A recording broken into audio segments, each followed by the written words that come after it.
It's the closest thing to hell on Earth, and it's located in the heart of Florida. But this isn't your typical prison. There are no guard towers, no razor wire, no high-tech surveillance, just sweltering heat, filth, and danger around every corner. It looks like the worst summer camp you could imagine. And once you are in, there's no telling when or if you'll get out. On this episode of the Infographic Show, we're spending time in Alligator Alcatraz. The U.S. has one of the largest prison systems in the world, and it usually doesn't have a shortage of cells for people. But that changed in 2025 when Donald Trump put one of his biggest campaign promises into effect: mass arrests and deportations of undocumented immigrants. This sweep included those who had committed crimes while non-citizens, people with no legal status, and even visitors who made minor errors on their visa forms. And that turned out to be a lot of people, and that meant new housing was needed. The government's first attempt to find alternative housing for the detainees was to deport them, but not to their home countries. Instead, they went to El Salvador's infamous Secot prison, where they could be put under the custody of the notorious Central American strongman Nayib Bukele, a close ally of Trump.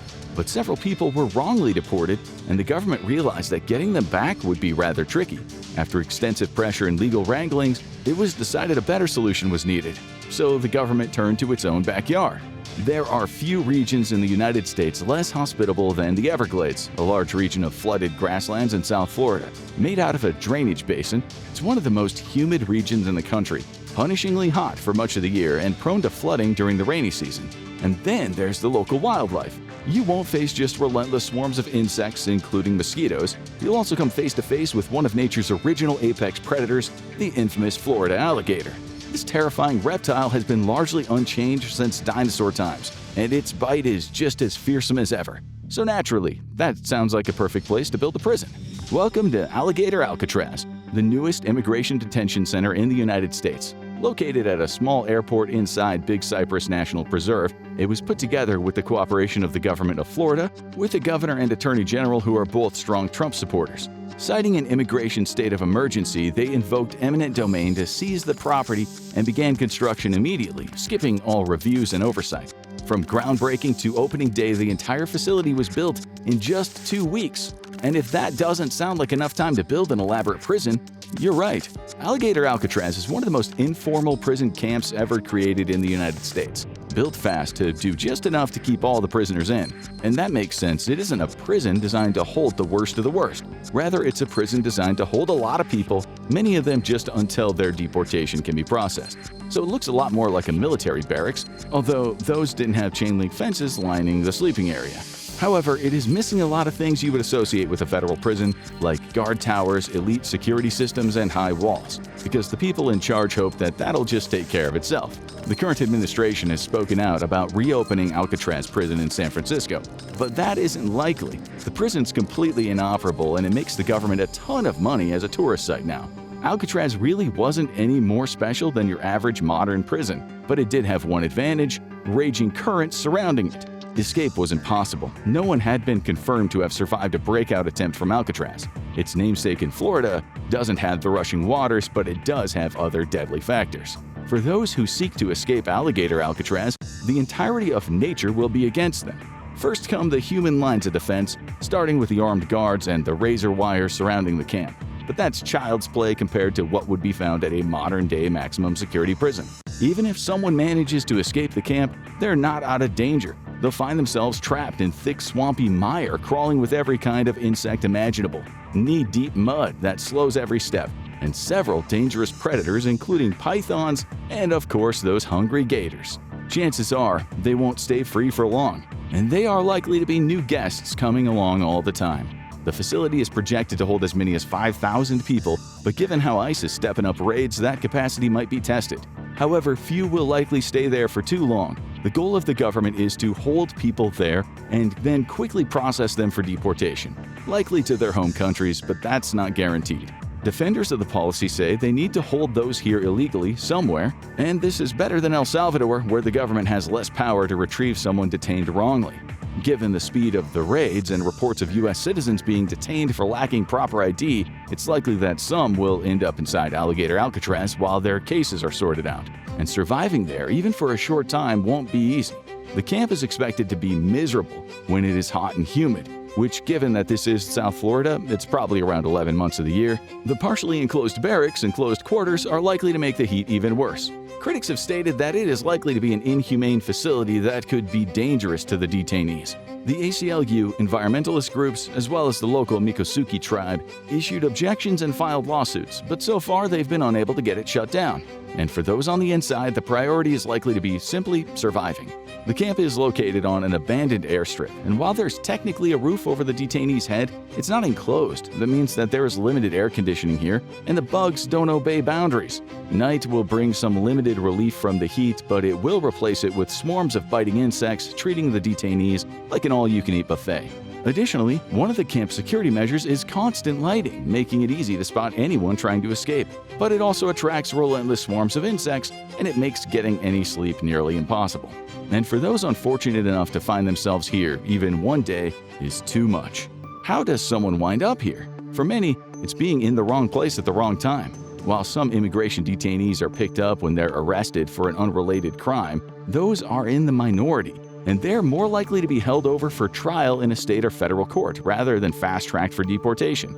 Most immigration detainees are picked up in large-scale raids, which usually target workplaces. The government has prioritized tracking down work sites that employ undocumented individuals. The process often involves approaching workers, typically Latino, and demanding proof of citizenship or legal status under the threat of detention. Once the government thinks it has someone eligible for deportation, it's off to the nearest holding facility.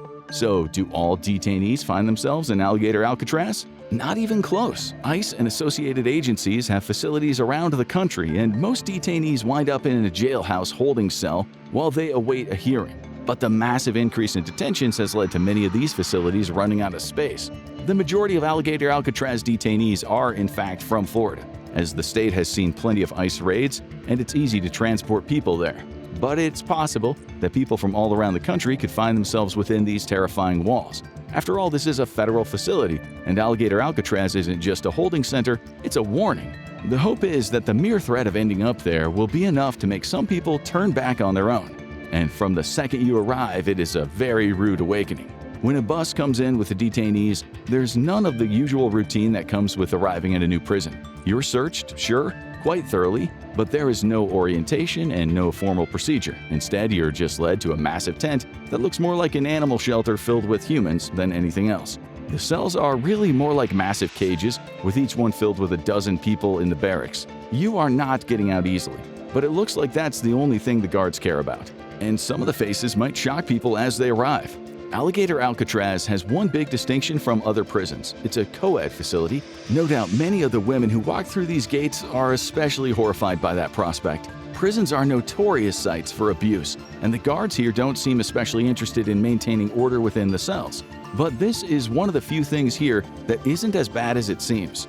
The facility might have both men and women, but they are housed in separate tents, and they're not likely to interact. But no matter which tent you're under, you're likely to have a miserable time.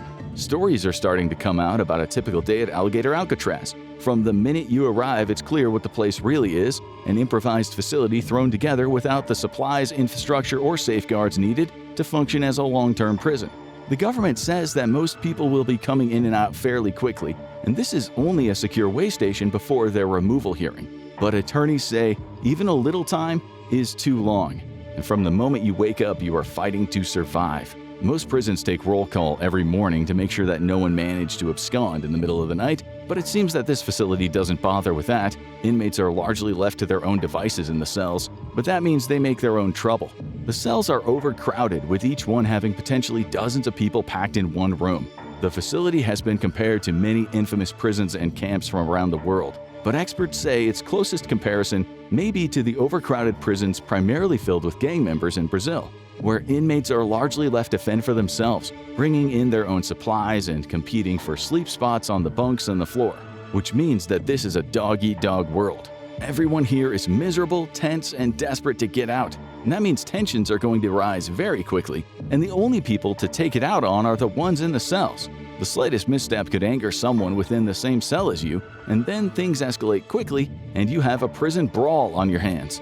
The guards are likely to just not intervene unless it looks like someone's gonna die. Maybe. And the close quarters are going to lend themselves to another big problem.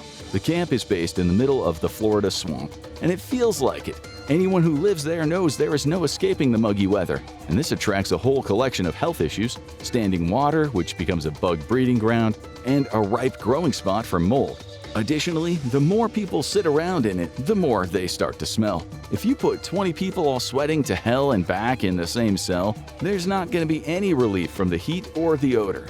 And you are not washing it off anytime soon. One of the biggest issues at Alligator Alcatraz has been the lack of basic sanitation. There are only a few showers available, and people report going days between being able to shower. When they do, it's a huge communal affair, which isn't uncommon in prison, and it's always a little dangerous. But here, given how desperate people are to wash off that sweat and how little time they have, the whole thing could descend very quickly into a slippery combat zone. And the state of clothing is equally bad. Detainees who have gotten their stories out report being unable to change their clothes for days at a time. But that is nothing compared to what awaits at mess time. Prison food is never good. In the old days, it used to be dished out by a grouchy prison cook, often an inmate himself, working on a shoestring budget. Today, it might be more likely to be packaged meals provided by an industrial food company like Sodexo, streamlining the process and avoiding any chance of home cooking. But both those options sound like breakfast at the Ritz compared to what awaits at Alligator Alcatraz.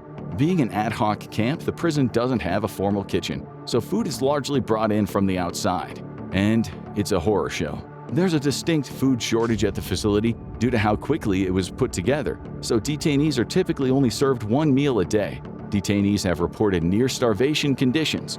The sole daily meal often consists of a sandwich filled with gray-colored turkey and cheese accompanied by an apple and a small bag of chips. And that would be bad enough if the food was edible. They're typically only given minutes to eat, and detainees have discovered worms or grubs in their food. While some have raised concerns that inmates are being served tainted food, it's also likely that the constant swarms of insects infesting the prison are contaminating the meals themselves. And what goes in must come out. Everything else in Alligator Alcatraz is a mess, so of course the bathroom is as well. Inmates report a shortage of toilets, and the ones that do exist often don't work. The toilets clog and flood easily, covering the floor with a river of liquefied fecal matter. This only adds to the horrific stench that takes over the place, and the entire facility is deeply unsanitary. Some inmates have begun going on a hunger strike to protest the awful conditions, with many outsiders saying the facility is a breeding ground for disease. But you better hope you don't get sick. Help might not be coming. 13 people have died while in ICE custody, the majority due to pre-existing health conditions, with the government denying any wrongdoings. It's true that deaths can occur in any prison, often due to factors like age or underlying illnesses. But legal analysts are saying that Alligator Alcatraz could be a breeding ground for health issues and potential fatalities like no other prison in the U.S. And that largely comes back to the conditions. Not only is persistent heat bad for the body, sapping people of energy, but the constant insect bites and sanitation issues will make people very susceptible to infection. And the doctor isn't in the house. The medical facilities at Alligator Alcatraz seem to be very understaffed. Prisoners have reported long waits for medical help, with the facilities becoming rudimentary at best. A good medical bay is an essential for any large prison. After all, someone's got to stitch up the people when they get shanked. But here, both the staff and the equipment seem to be lacking. And it's not just new injuries and illnesses to be worried about. The facility has had problems with getting people the medication they need for pre-existing conditions. The lack of preparation and the massive number of inmates puts people with conditions like high blood pressure or diabetes at risk. But the biggest danger to the inmates during the average day at Alligator Alcatraz might be the guards. This prison is staffed with new recruits, many from the immigration system, and they run a deliberately harsh regime. Inmates report beatings for stepping out of line even a little, a contrast to the hands-off techniques reported when the inmates are calling for help. It's routine for inmates to be stripped completely naked when moved to another cell, and experts have stated that the entire operation might be massively illegal. But good luck getting that information to your lawyer. One of the most worrisome elements of being trapped at Alligator Alcatraz is that many attorneys say they have clients inside, but they can't get access to them. Many detainees have been snatched in large-scale immigration raids and are brought into the facility without a preliminary hearing or formal charges against them. While it's not believed that there are any U.S. citizens being wrongly held there, some of the inmates are legal residents of the U.S. with green card status. While this can be stripped for misconduct, That's a much longer process than just deporting someone with no legal status. And lawyers who enter the prison walls often find themselves in a bizarre, confusing world. Immigration attorneys often have an uphill battle, but one of the most important parts of the job is getting a quick hearing. But lawyers whose clients find themselves in this unfortunate place are often given the runaround. They show up for a bond hearing only to be told the immigration court doesn't have jurisdiction. No one seems to know who these detainees are assigned to and how to get them out, and that leaves everyone in legal limbo, facing an indefinite time in one of North America's most miserable prisons. And that may be by design. There is one way out of Alligator Alcatraz, and it's the way the government wants people to go. One of the surest ways out is to agree to sign papers authorizing your deportation. This has some advantages. It's less likely to create legal consequences like a permanent ban from the US. It also gives you more say in where you're deported to. For those worried they could be deported to a third country or held indefinitely, agreeing to self-deport might eventually look like the worst of all bad options. And this might make Alligator Alcatraz make a little more sense. From all perspectives, Alligator Alcatraz is a prison that should never have been built. Even supporters of stricter immigration policies acknowledge that the facility lacks the basic infrastructure required for a prison. The conditions aren't sustainable for long term, and it's a massive breeding ground for illness and violence. The Everglades are barely held at bay by the flimsy fences surrounding it, and it's only a matter of time before disaster strikes the infamous prison camp. The immigration attorney sector has never been so strong, with countless educated lawyers ready to stand for their clients. Many are taking on pro bono cases, looking to challenge the system, and they know the law inside and out. But they can only do their job if their clients want them to do it. It may be that Alligator Alcatraz is designed for only one purpose: to degrade, humiliate, and break down its residents until they sign on the dotted line and take a voluntary flight out of the country. But the location may hint at an even darker purpose. Alligator Alcatraz is near impossible to break out of due to its remote location. Even if someone was to escape, they likely wouldn't last the night before they were tracked down or fell prey to one of the many predators hanging out in the swamp.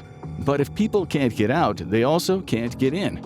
The prison is notoriously hard to access, and it lacks the large-scale protests that have met immigration authorities and jailers at other prisons around the country. Few people have gotten in, with several local Democratic and Republican congressmen being given a guided tour, although they might have been kept away from the ugliest truths of the place. Even so, they were quick to describe it in harsh terms as an internment camp, not a prison. And it may be even worse than the most infamous example of that. While history has thoroughly condemned the internment of Japanese Americans during World War II, the prison camps there were built to sustain life for several years, and they still stand today as monuments. Alligator Alcatraz was a slapdash holding facility with infrastructure to match. In August 2025, a judge ordered it shut down and barred new detentions, not on human rights grounds, but for environmental reasons. Yet, whether this prevents future facilities from springing up under the same conditions remains to be seen. Surviving a night behind bars is one thing, but what happens in those first crucial hours can define your fate. Watch why first 24 hours in prison are the most dangerous to find out, or click on this video instead.